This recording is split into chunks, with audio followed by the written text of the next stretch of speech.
Picture this. One of the most beloved horror classics we know and love, The Shining, nearly unfolded in a totally unexpected way, as a family trapped in a haunted amusement park. And here's the kicker. Its own creator, Stephen King, absolutely despised the film adaptation that ended up becoming legendary. Intrigued? Let's dive into the fascinating backstory of how this story evolved and sparked endless debates among fans. Stephen King's beef with Stanley Kubrick's 1980 masterpiece The Shining is practically a legend in Hollywood lore. King, who penned the original 1977 novel, has been vocal about his dissatisfaction with Kubrick's take on the tale. He felt the director's alterations twisted his narrative in ways that were overly bleak or just plain capricious. To break it down for newcomers, King's book centers on Jack Torrance, a recovering alcoholic writer who relocates his wife and young son to the secluded Overlook Hotel for a winter caretaking gig.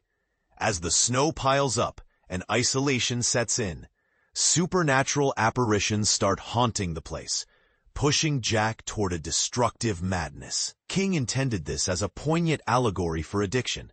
Think of it as a tragic cautionary tale where an everyday guy succumbs to demons beyond his control, evoking sympathy rather than outright villainy. But Kubrick's version, featuring Jack Nicholson in a powerhouse performance, portrays Jack as downright abusive and irate from the outset. King loathed this shift, believing it turned his character into a monster without the nuance he envisioned. And this is the part most people miss. It's not just the big changes that bothered him. There were countless tiny tweaks, like swapped room numbers or shifted plot beats, that King saw as mishandling his vision. Of course, Kubrick's filmmaking genius is undeniable. He crafted one of cinema's most chilling and visually stunning horror films. With its eerie atmosphere and psychological depth, yet King remained adamant that his ideas were botched, leaving him frustrated. To reclaim his story, King adapted the novel into a 1997 TV miniseries, which he championed as a truer reflection. While critics often rate it lower than Kubrick's film, King stuck by his version, proving the collaboration between author and director isn't always harmonious. But here's where it gets controversial. King once toyed with a far more whimsical, almost comedic take on The Shining that feels worlds away from the icy terror we know. Back in the mid-1970s, as he brainstormed the haunting story that would become his novel, King initially pictured a family caretaking a spooky, abandoned amusement park after hours. He shared these early musings in a 2013 interview on NPR's Fresh Air, revealing how his childhood love for carnivals shaped this idea. Growing up, King adored visits to Topsham Fair in Maine, a lively carnival that's still running today.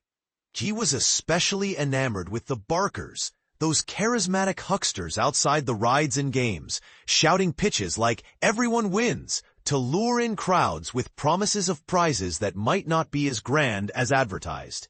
It was this blend of fun, mystery, and a hint of sleaziness that inspired him to set a horror tale amid carnival delights. King explained that the core premise of The Shining was already forming, a family isolated in a supernatural hotspot, facing encroaching horrors. But instead of a grand hotel, he imagined a derelict amusement park as the setting. He even had a title in mind, Dark Shine. And get this, he thought up a name for the park, possibly Skyhook, inspired by one of its rides. It sounds almost like a Scooby-Doo episode crossed with a ghost story, doesn't it? Ultimately, King swapped it for the hotel to give the narrative a more refined, less cartoonish feel.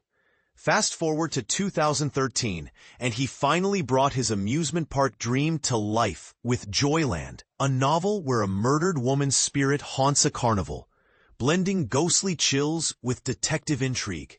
It's a great example of how ideas evolve. Joyland isn't just horror, it's a character-driven mystery that explores loss and redemption. So what's your take on this creative detour? Do you side with King, preferring his sympathetic view of Jack and the miniseries as the real Shining? Or do you believe Kubrick elevated the story into something timeless and terrifying? And what about that amusement park twist? Would it have made for a lighter, more fun horror tale? Or would it have diluted the dread? Share your opinions in the comments. I'd love to hear if you agree, disagree, or even think King should have stuck with Dark Shine.